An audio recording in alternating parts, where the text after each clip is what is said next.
Alors, 3 obstacles auxquels je ne m'attendais pas avant la phase d'industrialisation. La première, c'est le temps. On a l'impression que quand on a un prototype qui marche, on n'est pas très loin de la fin de la phase d'industrialisation. Mais en fait, il y a une énorme différence entre avoir un prototype qui marche et des produits de série qui marchent 100% du temps.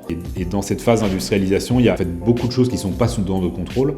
Chaque pièce est fabriquée par un industriel. Il y a plein de calendriers autres que le nôtre qui rentrent en jeu. Il faut prendre son mal en patience, accepter que c'est une phase qui prend du temps, dont on ne maîtrise pas le timing. Le deuxième obstacle auquel je ne m'attendais pas, c'est les régressions. Sur un produit comme ça, en fait, ce n'est pas un produit que vous faites. Nous, dans le barbecue Monvel, il y a 300 pièces, plus de 300 pièces différentes. En fait, vous faites 300 produits différents que vous assemblez à la fin. Et donc, ça arrive qu'au global, votre produit avance, mais il y a des régressions régulièrement sur des parties du produit. Une fois, vous avez une pièce qui est parfaite, et la fois d'après, la qualité est un peu moins bonne, avec le même fournisseur, et avec les mêmes process. Voilà, donc vous êtes vraiment obligé de tâtonner, c'est pas du tout linéaire.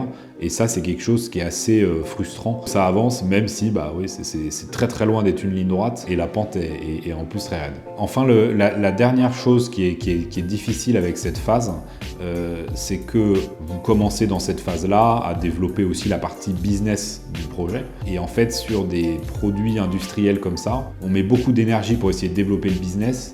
Et sans produit, en fait, c'est quand même très difficile.